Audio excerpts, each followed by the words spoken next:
గణేశాయ నమ, గాయత్రీదేవి నమ, మహాసరస్వతి నమ, మాతాపితృభ్యో నమ. ముందుగా ప్రేక్షక వీక్షణ మహాశయులందరికీ కూడా నమస్కారం. సాధారణంగా మానవ జన్మ ఎత్తిన తర్వాత ఏదో ఒక సమస్య రాకుండా ఉండదు. పుట్టినప్పటి నుంచి మరణించేదాకా కూడా అనేక రకాల సమస్యలు. అయితే మనిషికి జీవితంలో ఏ ఏ సమస్యకి ఎవరు కారకత్వం, ఏ గ్రహం కారకత్వం, లేదా చాలా మనిషి ఆనందంగా ఉండడానికి ఎవరి కారకత్వం, మనిషి బాధపడడానికి ఎవరి కారకత్వం, మనిషి జీవితంలో సుఖాలు భోగాలు అనుభవిస్తున్నాడంటే కారణం ఏమిటి, దుఃఖాలు ఈతిబాధలు ఇబ్బందులు అనుభవిస్తున్నాడంటే కారణం ఏమిటి, ఐశ్వర్యవంతుడు అవడానికి కారణం ఏమిటి, దరిద్రుడు అవడానికి కారణం ఏమిటి, ఇలాంటి అనేక రకాల కారణాలన్నీ కూడా మనకి జాతకరీత్యా ఏవి చూస్తే అర్థమవుతాయనే విషయాన్ని ఇప్పుడు మనం తెలుసుకునే ప్రయత్నం చేద్దాం. ఇది చాలా ముఖ్యమైనటువంటి విషయం. చాలామంది బాధపడుతూ ఉంటారు, ఏమిట్రా నాకే ఈ కష్టాలు వచ్చాయి ఏమిటి, లేకపోతే నేనే ఇలా ఉన్నానేంటి, నాతో చదువుకున్న వాడికి అంత పొద్దు ఉద్యోగం రావడం ఏమిటి, నేను ఇలా అయిపోవడం ఏమిటి, నేను ఇంత అందంగా ఉన్నాను నాకు ఇలాంటి భార్య రావడం ఏమిటి, లేకపోతే నాకు ఇలాంటి భర్త రావడం ఏమిటి, ఇలా ఒకటి కాదు, ప్రతి విషయంలోనూ సందేహాలు చాలామందికి ఉంటూ ఉంటాయి. బాధపడుతూ ఉంటారు, నాకే ఎందుకు ఇలా జరిగింది అనుకుంటూ ఉంటారు. అయితే సాధారణంగా మన జీవితంలో ఏమి జరిగినా జాతకం ప్రధాన కారణం. జాతకం తెలియజేస్తుంది మన జీవితంలో ఏం జరిగినా, ఏం జరగబోతున్నా, ఏం జరగవలసి వస్తున్నా జాతకం తెలియజేస్తుంది. అందుకనే మనం జాతకం అనేటటువంటిది బలంగా ఉంటే, లేదా జాతకంలో బలహీనంగా ఉండేటటువంటి గ్రహాలకి పరిహారాలు చేసుకుంటే వెంటనే మన జీవితం తారుమారు అవుతూ ఉంటుంది. సరే, ఏది ఏమైనా కూడా అసలు ఏ ఏ గ్రహాల యొక్క కారకత్వాలు ఏమిటి, వేటి వల్ల మన జీవితం ఎలా మారుతుంది అనే విషయాలు ఇప్పుడు తెలుసుకుందాం. ముఖ్యంగా మనిషికి అసలు తన గురించి తాను తెలుసుకోవాలంటే ఏం తెలుసుకోవాలి అంటే, అసలు ఏంటి, మనమేంటి, నేనేంటి అంటే కనుక దాన్ని తనుభావం అన్నారు, మొట్టమొదటి భావం. దాన్ని లగ్నము అని కూడా ఉంటారు. జాతక చక్రం వేసినప్పుడు ప్రధానంగా వేయవలసినటువంటిది లగ్నం. దాన్ని బట్టే మొత్తం జాతకం అంతా ఆధారపడి ఉంటుంది. ఆ లగ్నంలో ఉండే గ్రహాలు ఏమిటి, ఏ రాశిలో లగ్నం ఏర్పడిందో బట్టే ఆ మనిషి గురించి మనం సుస్పష్టంగా చెప్పగలుగుతాం అనమాట. అంటే వాడు ఏమిటి, వాడి వ్యక్తిత్వం ఏమిటి, వాడి మనసు ఎలాంటిది, కఠినమైన మనస్సా, సున్నితమైన మనస్సా, లేదా దయార్థ హృదమా, దానగుణం ఉంటుందా వాడికి, ఇలాంటివన్నీ కూడా లగ్నాన్ని బట్టి చెప్పచ్చు అనమాట. అంచేత మన లగ్నం బాగుందనుకోండి, లగ్న బలం బాగుందనుకోండి, వాడు చాలా మంచివాడు. చూడండి, వాడు చాలా దుర్మార్గుడు రా అంటూ ఉంటారు, వాడు చాలా కర్కోటకుడు రా అంటారు, వాళ్ళు తీవ్రవాది రా అంటారు. అంటే వాడికి ఆ లక్షణం ఎక్కడి నుంచి వచ్చింది? ఫస్ట్ అసలు మనిషి లక్షణమే లగ్నం. అంటే వాడు మంచివాడా, చెడ్డవాడా, కోపిష్టా, సౌమ్యుడా, ఆధ్యాత్మికవేత్త, లేకపోతే బిజినెస్ మైండా, ఇలాంటివన్నీ కూడా లగ్నాన్ని బేస్ చేసుకుని మనం చెప్పచ్చు. అది లగ్నం దేని కారకత్వం అంటే వ్యక్తిత్వం. వాడి వ్యక్తిత్వం ఎలాంటిది, శరీరం పొడుగ్గా ఉంటాడా, పొట్టిగా ఉంటాడా, అందంగా ఉంటాడా, తెల్లగా ఉంటాడా, నల్లగా ఉంటాడా, అవన్నీ కూడా లగ్నాన్ని బట్టి ఆధారపడి ఉంటుంది. లగ్నంలో శని ఉన్నాడు అనుకోండి, వాడు నల్లగా ఉంటాడరా అని చెప్పొచ్చు. లగ్నంలో శుక్రుడు ఉన్నాడు అనుకోండి, వాడు మంచి అందంగా తేజస్సుతో ఉంటాడని చెప్పొచ్చు. ఇలాగా ఒక్కొక్క కారకత్వం. లగ్నంలో కుజుడు ఉన్నాడు అనుకోండి, వాడికి కాస్త ఎర్రగా ఉంటాడని చెప్పొచ్చు, కొంచెం చామంచాయిలో ఉంటాడని చెప్పొచ్చు. ఇలాగ అనేక రకాల కాంబినేషన్స్ అన్నీ కలుస్తాయి. అలాగే ఒక మనిషి ఆరోగ్యవంతుడా కాదా అంటే, వాడికి ఏదైనా దీర్ఘకాలిక రోగాలు వస్తాయా, వాడికి ఆయుష్ ఎంతవరకు ఉంటుంది, ఇవన్నీ కూడా లగ్నం బేస్ చేసుకుని చెప్పచ్చు. అంచేత ఇవన్నీ కూడా లగ్నం, వాడు రూపురేఖలు, స్వభావాలు, ఇలాగే వాడు ఎలా కనిపిస్తాడు, ఇలాంటివన్నీ కూడా మనకి లగ్న భావం అంటే తనుభావం నుంచి మనం ఆధారం చేసుకుని చెప్తాం అనమాట. అంటే మీ యొక్క జీవితంలో మీ పరిస్థితులు మొట్టమొదటి లగ్నం ఎలా ఉందని బట్టి మీరేంటి అని తెలుసుకోవచ్చు.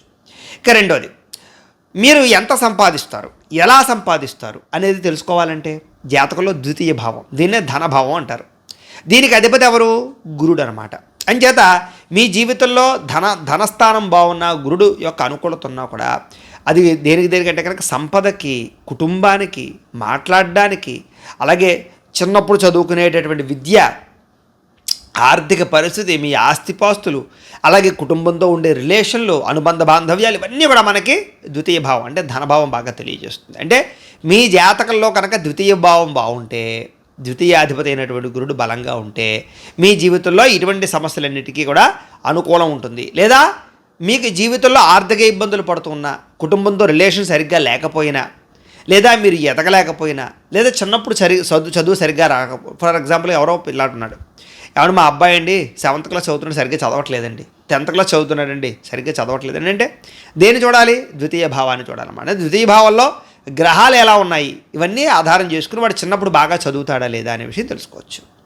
ఇక తృతీయ భావం అంటే లగ్నాత్తు తృతీయ భావం అనేటటువంటిది సోదర భావం. దీనికి అధిపతి ఎవడు? కుజుడు అవుతాడు. ఇది దేన్ని తెలియజేస్తుంది మన జీవితంలో అంటే కనుక ముఖ్యమైనటువంటిది మన తోబుట్టువులు అంటే మన అక్క చెల్లెళ్ళు కానీ అన్నదమ్ములు కానీ వీళ్ళు ఉంటారా అసలు ఉండరా? ఇప్పుడు ఫర్ ఎగ్జాంపుల్గా ఏమండి మాకు రెండో పిల్లాడు పుడతాడా అండి అని అడిగారు అనుకుందండి. అంటే దాన్ని బట్టి వాడి జాతకంలో తృతీయ స్థానం సోదర స్థానం అంటే మొట్టమొదటి సంతానం పుట్టేశాడు, వాడి స్థానానికి తృతీయ స్థానాలు చూస్తాం. అంటే ఆ స్థానం బాగుందనుకోండి, వాడికి చెల్లి పుడుతుందా లేకపోతే తమ్ముడు పుడతాడా అనేది చెప్పచ్చు, లేదా అసలు పుట్రా అనేది చెప్పచ్చు. అంచేత తోబుట్టువులకు సంబంధించినటువంటి స్థానం తృతీయ స్థానం. అవి ఇంకా వేటికి సూచిస్తుంది తృతీయ స్థానం అంటే కమ్యూనికేషన్, అంటే అవతల వాళ్ళతో మనం ఎలా బిహేవ్ చేస్తాము, లేదా మనతోటి ఎంతమంది స్నేహితులు ఉంటారు, ఇవన్నీ. అలాగే మన స్నేహితుల గురించి, అలాగే మనకి ప్రయాణాలు అంటే ఇష్టమా, ప్రయాణాలు లాభిస్తాయా లేదా, ప్రయాణం చేయడం వల్ల వచ్చి కలిసి వస్తున్నా, కొంచెం మార్కెటింగ్ ఉద్యోగాలు ఉంటాయి, దాని ప్రయాణానికి రిలేటెడ్గా ఉండే ఉద్యోగం అది లాభిస్తుందా లేదా, ఇలాంటివన్నీ దేనివల్ల తెలుసుకుంటాం? తృతీయ భావం బాగుంటే మనం తెలుసుకుంటాం.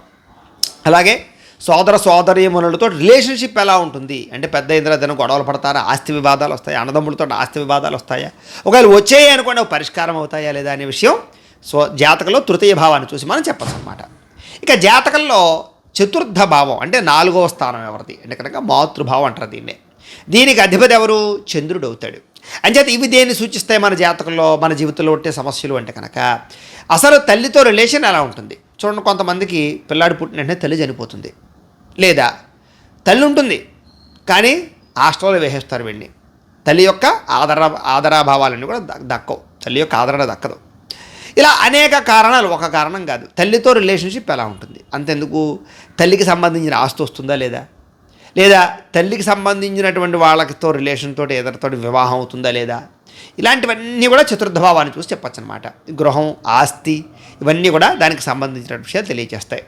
అలాగే మీరు నివసించేటటువంటి స్థలం గురించి కూడా మనకు చతుర్థ భావం. అలాగే మీ మానసిక ప్రశాంతత కలుగుతుందా లేదా, మీకు మనసు ప్రశాంతంగా ఉంటుందా లేదా, లేకపోతే గందరగోళంగా ఉంటుందా లేదా, ఇలాంటివన్నీ కూడా మనకు చతుర్థ భావాన్ని చూసి మనం చెప్పచ్చు జాతకంలో. ఇక పంచమ స్థానం చాలా ముఖ్యమైన స్థానం జాతకంలో. ఇది దేన్ని తెలియజేస్తుంది? పంచమ స్థానం అంటే కనుక మనకి పంచమ స్థానాధిపతి గురుడు అవుతాడు.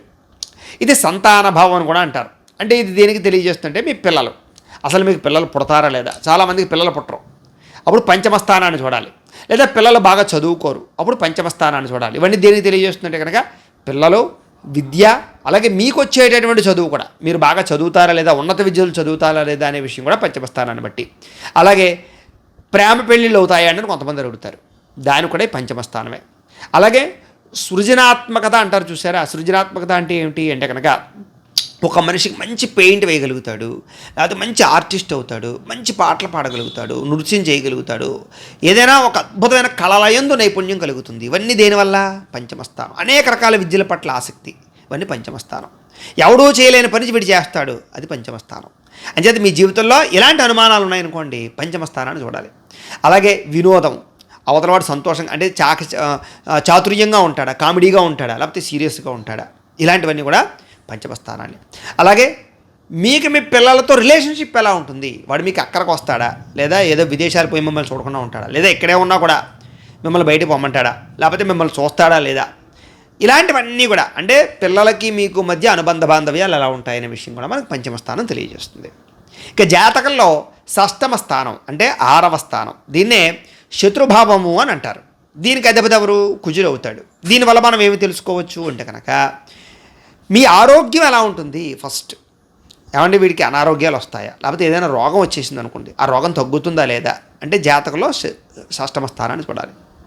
అలాగే శత్రువులు, ముఖ్యంగా సడన్గా కోర్టులో కేసులు పడుతుంటాయి, లేకపోతే ఏదో తప్పు చేసి కోర్టులో ఇరుక్కుంటుంటారు, లేకపోతే ఎవడో ఒకడు మీ మీద కావాలని నింద వేసి మిమ్మల్ని కోర్టుకి ఈడుస్తాడు, లేకపోతే శత్రుత్వం బాగా పెరిగిపోతుంది. అసలు ఈ శత్రుత్వం ఎందుకు కలిగింది, ఎప్పుడు కలుగుతుంది, అది ఎలా పోతుంది అనే విషయం తెలుసుకోవాలంటే జాతకంలో షష్టమ స్థానాన్ని చూడాలి. అలాగే అప్పులు, రుణానికి కారకుడు కూడా. అంచేత మీరు అప్పులు చేస్తారా చేయరా, చేస్తే ఎప్పుడు తీరుస్తారు, ఎలా తీరతాయి, ఇవన్నీ కూడా మనకి షష్టమ స్థానం తెలియజేస్తుంది. అలాగే మీ ఆరోగ్యం ఎలా ఉంటుంది, మీకు రాబోయే అడ్డంకులు ఎలాంటివి, మీరు చేసే నిత్యకృత్యాలు ఎలా ఉంటాయి, ఇవన్నీ కూడా మనకి షష్టమ స్థానం తెలియజేస్తుంది. అలాగే చాలా ముఖ్యమైన స్థానం సప్తమ స్థానం, 7వ స్థానం అంటారు. జాతకరీత్యా లగ్నాత్తు 7వ స్థానాన్ని సప్తమ స్థానం అంటారు. దీన్నే కళత్రభావము అని అంటారు. దీనికి అధిపతి ఎవరు? శుక్రుడు అవుతాడు. ఇది అనుకూలంగా ఉంది అనుకోండి, మీకు చక్కని వివాహము, అలాగే చక్కని వ్యాపారాలు, చక్కని ఇతరులతో సంబంధ బాంధవ్యాలు, ఆకర్షణ, మీ జీవిత భాగస్వామితో బాగా కలిసి వచ్చే అవకాశాలు, పెళ్ళయిన తర్వాత యోగించడాలు, మంచి అందమైన వివాహం, మంచి అందమైన వ్యవస్థ రావడం, ఇవన్నీ కూడా బాగా జరుగుతాయి. అదే ఈ సప్తమ భావం బాగోలేదే అనుకోండి, మీరు ఏం చేసినా నష్టపోతూ ఉంటారు. భార్యాభర్తల మధ్య మైత్రి ఉండదు, అందమైన భార్య రాదు, జీవిత భాగస్వామితో గొడవలు ఉంటాయి, మనశ్శాంతి ఉండదు, రెండో పెళ్ళిళ్ళు అవుతూ ఉంటాయి, అయినా సరే సుఖం ఉంటూ ఉండదు. అలాగే స్త్రీపరమైన సుఖాన్ని పొందకుండా ఉంటారు. కొంతమందికి పెళ్ళిళ్ళు అవ్వకుండా కూడా ఉంటూ ఉంటాయి. ఇవన్నిటికీ కారణం సప్తమ స్థానం. అంటే ఏమండి మా అబ్బాయికి పెళ్ళి అవ్వట్లేదండి అంటూ ఉంటారు. అప్పుడు ఏం చూడాలి? సప్తమ స్థానం బాగుందా లేదా వీడికి, ఇవన్నీ చూడాలన్నమాట. అలాగే ఇంకా జాతకరీత్యా అష్టమ స్థానం, లేదా దీన్నే అష్టమ భావం అని కూడా అంటారు. దీన్నే ఆయుర్భావం అని పేరు. దీనికి కారకత్వం ఎవరు? శని అవుతాడు. అంచేత మీ జాతకంలో కనుక ఈ అష్టమ స్థానం బాగుంది అనుకోండి, మీరు చక్కని ఆయుష్మంతులు అవుతారు, అనేక రకాల రహస్యాలు తెలుసుకుంటారు, ఆకస్మికంగా అన్నీ మీకు లాభిస్తూ ఉంటాయి, సడన్గా వచ్చేటటువంటి లక్కీలన్నీ కూడా వస్తూ ఉంటాయి. జీవితంలో ఎటువంటి సాహసమైనా సరే చేయగలుగుతారు, ఎదుర్కోగలుగుతారు, ఉన్నతమైన గొప్ప విషయాలు తెలుసుకోగలుగుతారు. అదే మీకు అష్టమ స్థానం బాగోలేదే అనుకోండి, మీకు చాలా తొందరగా మరణం వచ్చే అవకాశం ఉంటుంది. చూడండి, కొంతమందికి 30 ఏళ్ళకి 40 ఏళ్ళకి యాక్సిడెంట్లు అయిపోతుంటారు, క్యాన్సర్లు వచ్చిపోతూ ఉంటారు, హార్ట్ ఫెయిల్ అయిపోతుంటారు. ఈ కారణం ఏమిటి? చిన్నపిల్లలే చాలామంది చనిపోతూ ఉంటారు హార్టిజం వచ్చి. కారణం ఏమిటి? వాళ్ళకి అష్టమ భావం బాగోలేదన్నమాట. అంచేత అష్టమ భావం బాగోలేకపోతే అలాంటి విషయాలను తెలుసుకోవచ్చు. అలాగే మీ రహస్యాల బట్టబయలు, బ్లాక్మెయిల్ జరిగాయి అనుకోండి, ఎవరికో బ్లాక్మెయిల్ చేస్తుంటారు కొంతమంది. ఈ బ్లాక్మెయిల్ కారణం ఏమిటి? అష్టమ స్థానం. అలాగే ఆకస్మికపరమైనటువంటి ప్రమాదాలు, సడన్గా యాక్సిడెంట్ అవ్వడం, ఇవన్నీ కూడా. అలాగే జీవితంలో ఇంకా ఎదురు ఎదలేమనేటటువంటి సమస్యలు, తట్టుకోలేని సమస్యలు వచ్చాయండి, మీకు అష్టమ భావం బాగోలేదని అర్థం. ఇక జాతకంలో నవమ భావం, దీన్నే పితృభావం అని కూడా అంటారు, 9వ స్థానాన్ని. దీనికి కారకత్వం ఎవరు? రవి అవుతాడు. ఇది దేని తెలియజేస్తుంది అంటే కనుక, ఇది కనుక అనుకూలంగా ఉందనుకోండి భావం, మీకు తండ్రికి మధ్య రిలేషన్ చాలా బాగుంటుంది. కొంతమంది చూడండి, తండ్రి కొడుకులు మామూలుగా స్నేహితుల్లా ఉంటారు, కానీ కొన్ని చోట్ల బద్ధశత్రువులా ఉంటూ ఉంటారు. తండ్రి మాట కొడుకు విండవు, కొడుకు మాట తండ్రి విండవు, కలిసే ఉంటారు కానీ మనశ్శాంతిగా ఉంటారు. వీటన్నిటికీ కారకత్వం ఏమిటి? నవమ భావం బాగోపోతే అలా అవుతుంది. నవమభావం బాగుందనుకోండి, 9వ స్థానం, తండ్రితో రిలేషన్షిప్ చాలా బాగుంటుంది. అలాగే మంచి గురువు లభిస్తాడా లేదా, గురువు వల్ల వీడికి లాభం ఉందా లేదా, మంత్రసిద్ధి పొందుతాడా లేదా, లేదా ఏదైనా మంత్రాల పట్ల కానీ, తత్వశాస్త్రం పట్ల కానీ, లేదా దానికి సంబంధించి రిలేటెడ్గా ఉండేటటువంటి వైదికపరమైన ఆధ్యాత్మికపరమైనటువంటి మంత్రశాస్త్రం పట్ల కానీ, పూజలు పునస్కారాలు వీటి పట్ల కానీ ఏదైనా వీడికి అనుకూలత ఉందా? కొంతమంది చూడండి, గంట సేపు పూజ చేసేస్తారు ఇంట్లో, ఎన్నో మంత్రాలు అవి చదివేస్తూ ఉంటారు, లేకపోతే ఏవేవో శ్లోకాలు పారాయణ చేసేస్తూ ఉంటారు. వాడు ఖచ్చితంగా 9వ స్థానంలో మంచి బలంగా ఉందన్నమాట, గురుడు బలంగా ఉన్నాడు అనమాట, లేదా రవి బలంగా ఉన్నాడు అనమాట అని అర్థం చేసుకోవాలి. ఒకడికి అసలు మంత్రాలు పూజలు అంటే కెట్టో, నాస్తికుడు అయిపోతాడు. లేకపోతే కనుక వాడు గుడికి రాడు, అసలు ఏ పూజ చేయడు, దండమే పెట్టాడు, వాడు పెద్దలకి గౌరవం ఇవ్వడం, అంటే వాడికి 9వ భావం బాగోలేదన్నమాట. ఈ రకంగా అర్థం చేసుకోవాలి. అలాగే దూర ప్రయాణాలు కూడా కారకత్వం, అంటే విదేశాలు వెళ్ళడానికి కూడా కారకత్వం నవమ భావం. అంటే మీరు విదేశాలు వెళ్తారా లేదా అనేది నవమ భావం చూడాలి, వ్యయభావం కూడా చూడాలి. నవమ భావం చాలా ముఖ్యం అనమాట. తర్వాత వృత్తి భావం, 10వ స్థానం, చాలా ముఖ్యమైనటువంటి స్థానం ఇది కూడా. దీనికి కారకత్వం ఎవరు? శని అవుతాడు.